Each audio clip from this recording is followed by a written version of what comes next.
This video is about a thought of a very recent history where my child was... My wife didn't agree with the way I was raising the children. And she was just like, "You're harsh. Why are you so cold? Blah, blah, blah, blah. Isn't that your child? Don't you love your child?" And the first thing I said is, "Of course I love my child. That's why I'm not helping them." And she said, "I don't get it. You know, da, da, da." And I was like, "Look, I am their dad. I am here to catch them when they fall. I am not here to hold their hand. They have to fall to learn. Let them fall. Let them get back up. Let them learn. Otherwise, they're going to be like these other people around here that don't know who they are.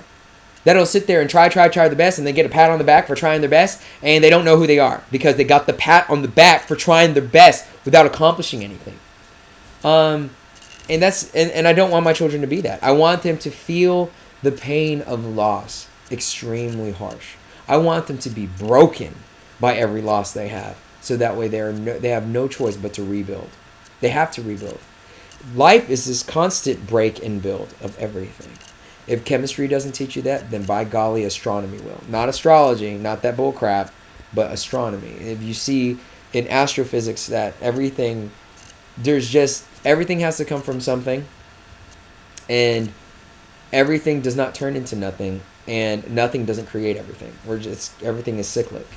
And so you have to break and build. You break and build, and you break and build. That's how you build your life. You don't build your life by sitting there, "Okay, finally, I'm just going to build and build and build and build, and nothing's going to break ever again." You are fooling yourself, and you're going to be extremely miserable in this life if you think that you're not going to have to break and then build again. I'm not saying this impassioned just because I'm angry. I'm saying this because I am trying to raise men. And when I became a father, I said, my greatest talent will be raising men so great that they're not just going to be rare, they're going to be an oddity. That my children, when people see them, it's going to be like, he is so good that it's odd. It's just odd for a person to, do you really exist? Because I don't want all this to go to waste. And, you know, those that have children know that that is your legacy. That is what's going to be the reflection of who you are when you're long and gone, and your body, as sensitive as it is, will go back to the carbon, hydrogen, oxygen, and nitrogen, and all the other trace elements from which it came back to be.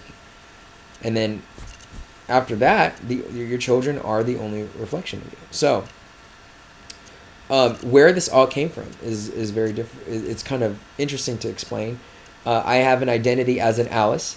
I have an identity as my grandfather's grandchild, and I have an identity as my father's child. It's kind of interesting how we can have multiple identities within one lifetime, which is why YOLO is ridiculous. You don't just live once. You have multiple lives that you have to represent in the course of one time. Just read Augustine's Time and Narrative. It's self-explaining there. I had no choice because my father didn't raise us normal, like the way most kids were supposed to be raised. He was an immigrant raising his children the best way he knew how. And me and my sister are the fruition of some of those harshnesses that my father brought into our lives at an early age. From a very early age, my dad was in fear of dying because his parents both died in their 50s. So by the time me and my sister were in our youth, he would always be paranoid about dying. He would always talk about dying. He would always think about what is going to happen to my children when I die. And we heard it. At 8 years old, I remember my dad just giving me the talk about when he was going to die. So I don't think it's traumatizing for children to know that you're going to die. I think you need to let them know as soon as possible. Because you honestly just do not know when the last time it is you're going to speak to your child. So at every given moment, I never think it's too early to start lecturing your children. I don't think so. Whether they understand cognitively or whether they understand conceptually what you're talking about, they will understand methodically the tone of your voice and if you mean business or not. The earlier you start that on your children, I believe it's the better. And so me and my sister had to fight for every compliment we received. It's kind of interesting. I was extremely naturally talented in many different things, and my wife and my sister, she was extremely beautiful and extremely smart in all her academically. I didn't hit my academic peak until college. High school just wasn't my thing. Middle school neither. But my father just would never compliment anything. He'd always be like, "So there's still imperfection there," and it would break us. It would literally break me and my sister, and we strived because like other kids, we saw their parents and they were all lovey dovey and all this other stuff, and we strived. We wanted that from my dad, but he just wasn't the type to give it. It just wasn't in him to give it. So we kind of grew up having to be extremely prestigious in order before my dad would compliment us. We had to go through hell and back before my dad would even say like, okay, I acknowledge that was good. And it was a struggle. It was tough. It definitely had an effect on my sister and I's confidence in a certain sense. But at the same time, it was very rugged and raw. And we had to earn everything.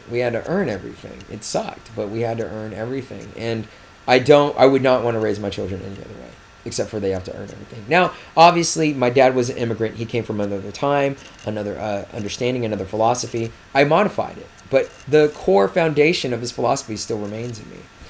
My children have to earn everything. And I think my sister did a very great job. She kind of trained her children the same exact way. And so we are the continuing legacy of my father and my mother, because my mother loved to talk. Now my sister can't stop talking, and neither can I. And that's we love people. Me and my sister are people lovers.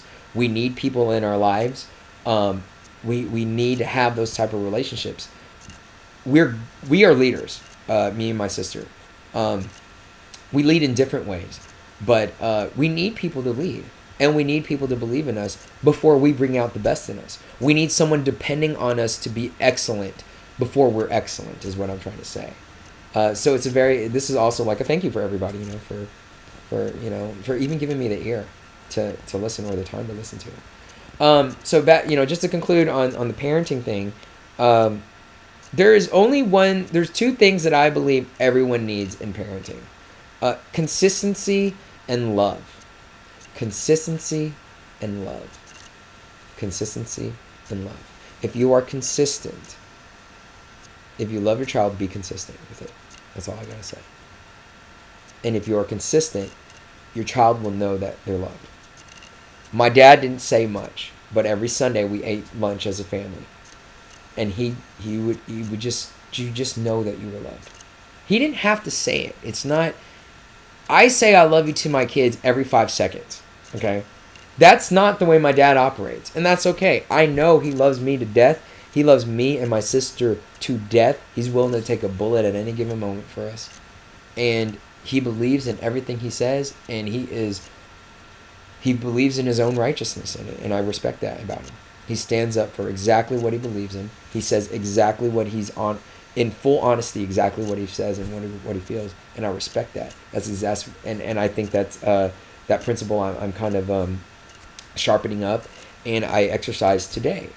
But I have to raise these children to be kind of the same way. When there is a wall in front of them, I don't do the whole cute stuff. I'm not good with Photoshop. As you could tell, this is crappy. This is crappy. Okay, the quality of the stuff that I make is just freaking crap. But the message of what I want to tell my children is always going to be the thing that shines the most. And when their looks are not going to help them out. No one gives a damn whether or not you're hot or whether you're not. No one gives. They just don't give a crap. When my children go at recess, and they can go across the monkey bars, and the other boys say, "Who can go across the monkey bars? Who can beat me at chicken?" Without daddy even being there, my children will say, "I can." And they will. And they will do it. Like, they will show everyone on that monkey bar playground that who they are. That they Matthew Alas, they Dan Alas, they Titus Alas. They did it themselves.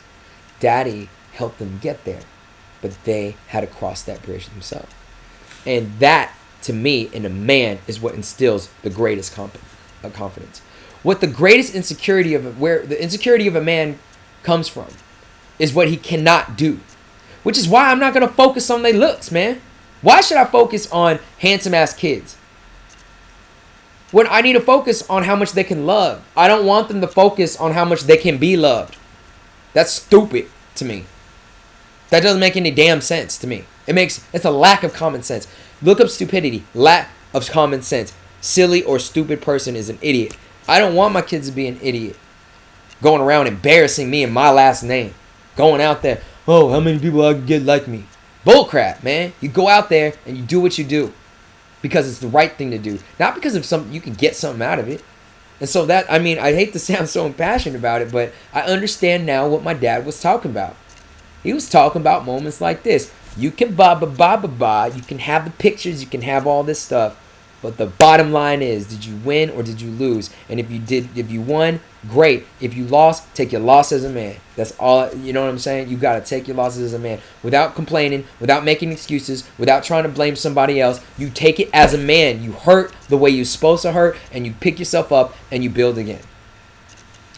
And if you, that is such a simple way of being a man, but I really believe if a man does that, he will become so great that it's apparent to all. Because the core of being great for others is conquering yourself. You can't do it any other way. Unless people love what I have to say, and that's because there's a lot of sacrifices that I have to make in order to be myself. To be yourself is one of the hardest things to do. To conquer yourself, that is the greatest thing you can do.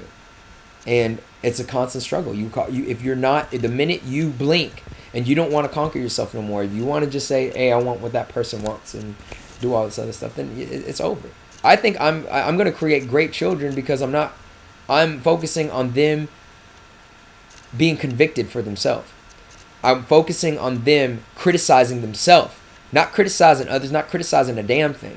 You know, whether they're handsome or ugly, that's going to be for society to decide. I'm not going to decide that. But whether they're handsome or ugly or not, they ain't immune to going across some damn monkey bars.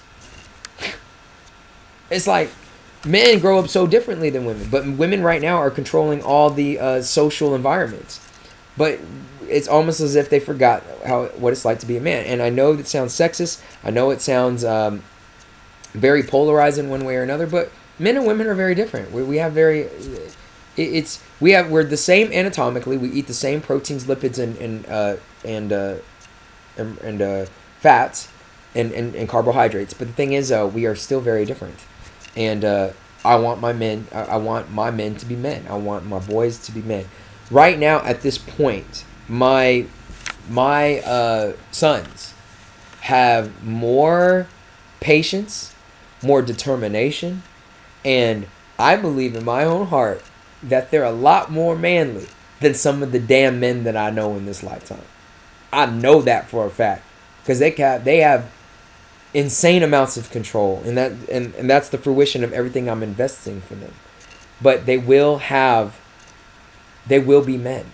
I don't care if whatever happens to them, if they end up being a janitor or they end up being the CEO of their own company. They have to be a man before me, before I say accept anything from them. That's the bottom line. They can have the hottest chick or the ugliest wife, but that's not what makes them a man. What makes them a man is what they can give, not what they can receive. If they focus on receiving, you have not impressed daddy. You will not get my approval, and you will not get the compliment coming out of this mouth. You're going to have to, I will say it at gunpoint. I told my children, I'm already done with this life like the way my dad is. There's nothing left for me to learn except to constantly grind and relearn the same things over and over again in a different light. I'm ready to go. But for these boys, they don't understand that yet. They have yet to confirm who they are before God and who they are on this planet. So in order to discover that, they need to maximize their potential in being a man. And if I had a daughter, you think things are going to be different? For sure. If I had a pretty daughter, for sure, they're going to have to prove to daddy that they are who they say they are. They don't just get to say something, look pretty, and then that's it. This angst is not against anybody that wants to look handsome or pretty. Absolutely not. I'm at complete qualms with that. I'm just saying, for me and mine, the culture that I want to bring into my own children is along those lines, where they have to sit there and earn every inch. And I wouldn't have it any other way. It's blissful to think about me raising these children this way. It's like, you feel that? It's like, that's the magic. Because that's that moment when they actually do get across that bridge. And I'll be like, now you a man. I confirm it. There's no one else on this planet that can confirm my children to be a man or woman except for me. Because daddy is the standard. Daddy is the one that you have to get past. You can impress your friends. Go talk to your friends who agree with you. Go talk to people that agree with everything you say and like every word that you spit. But before daddy, if I don't accept you, I hope you feel rejected as my child. I really do. Because you're supposed to strive to prove to me that you are who you say you are. And if you can prove to me and I accept you, then with that great struggle, you will receive this great affirmation of who you are. One more time, parenting. This is my style of parenting. There's multiple ways to get this message across to your children. This is just my message. This is the way I want to raise my children. This is the way I feel it should be done. And as long as you feel that conviction in your heart, this is how it's supposed to be done, then that's so be it. So not everybody I know is going to raise their children. The way I want my children to be raised is, when they see a wall, I want them to have the teeth to rip it to shreds. Without hesitation, without any type of, I don't know, can I do that? I don't know if I can. I want them to go bump heads with whatever it is. If they need to run through a wall for life, they need to go run through a wall for it. If their husband, now look at my men, okay? Now let's take this into extreme measure for those people that think that this is kind of extreme.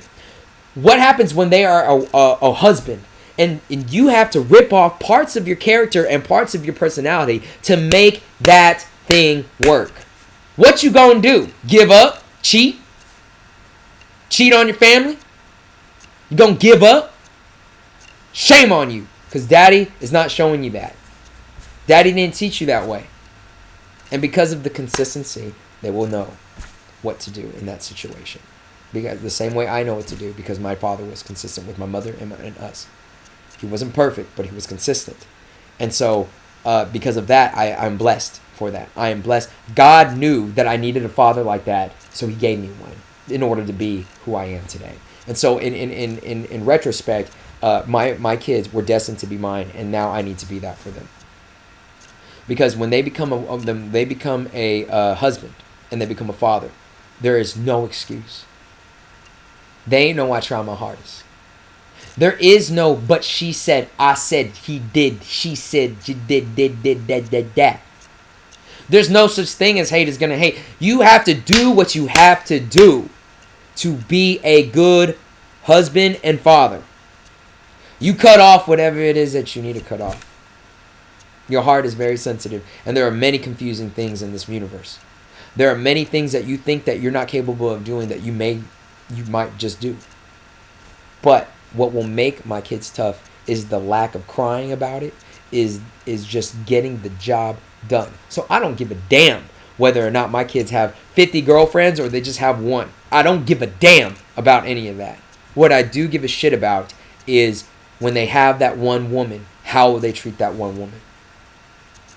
Because that woman will be the mother of my grandchildren. How the fuck you gonna treat my grandkids? That's what I'm thinking about. You know what, man?